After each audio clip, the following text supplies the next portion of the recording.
Hi guys, pag namili nga pala kayo ng manok sa palengke, kahit sa palengke, siguraduhin nyo talaga. Tingnan mo naman, oh. O, tama yung timbangan ko kasi kahit kada bili ko na 1 kilong bigas, yan ang ginagamit kong timbangan. Pero yung kung bumibili ka ng iba, Ate Grace. Ito, ayan, titimbangin ko ha.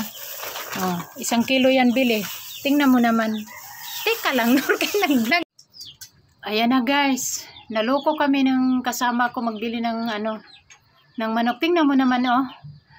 Diyos ko, grabe naman sila. Kumikita sila sa ganyan. Kalahati. Binibinta nila 1 kilo, 150 daw. Namurahan naman kami. Ayan, oh. Kaso lang. Grabe. Grabe naman kayo. Mga tindera kayo. Wala kayong konsensya. Ayan guys, tama yung timbangan ko ha. Kasi ito talaga ginagamit ko tuwing bibili ako ng bigas sa palengke. Pagdating ko ng bahay, tinitimbang ko, sakto naman. Pero ito lang, bumili kami sa palengke. Dalawa kami ang kasama ko, bumili tag 1 kilo. Tingnan mo naman, oh. Itimbang ko. Oh. Ayan. Ganyan ba 1 kilo? Ang alam ko 1 kilo dito eh. Dito ang 1 kilo eh, sa 1,000. Oh. Tingnan mo naman. Kaya, nako, babala sa mga namimili sa palengke, mag-ingat kayo. Kailangan talaga, siguraduhin nyo talaga na 1 kilo ang binili nyo. Kasi, ang mahal lang bilihin, tapos ganun-ganun lang. Oh, 150 ang kilo yan. Oh, sa Marikina yan na nabili namin. Pumunta kami ng Marikina. Tagtaka ako bakit parang kunti lang ang ang 1 kilo. Pagdating ko ng bahay, ayan, tinimbang ko. Ito namang sa akin guys, na nabili kong manok. Titimbangin ko. Natimbang ko na yung sa kasama ko kanina. Timbangin ko naman yun sa akin. Ayan. Ayan. Tingnan nyo. O, tingnan nyo guys, oh. Parang talagang sinadya, oh. Pares ang ang timbang. Sobra, lang. Sobra kalating kilo lang. Bumili nga kami na 1 kilo para marami. Abuti ng, ilang araw.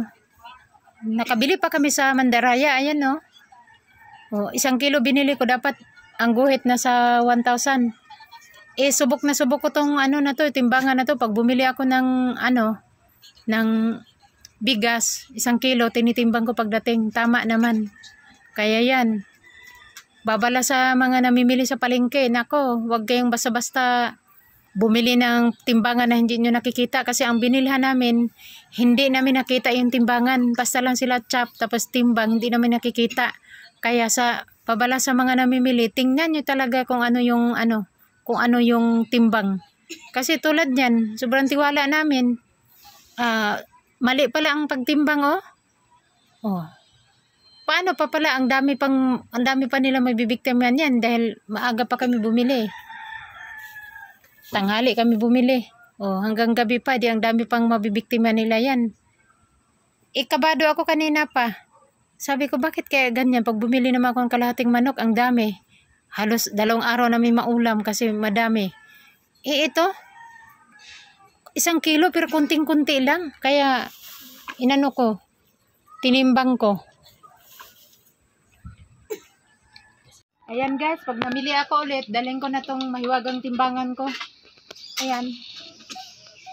Ayan, dalhin ko na to para timbangin ko ulit pag bumili ako.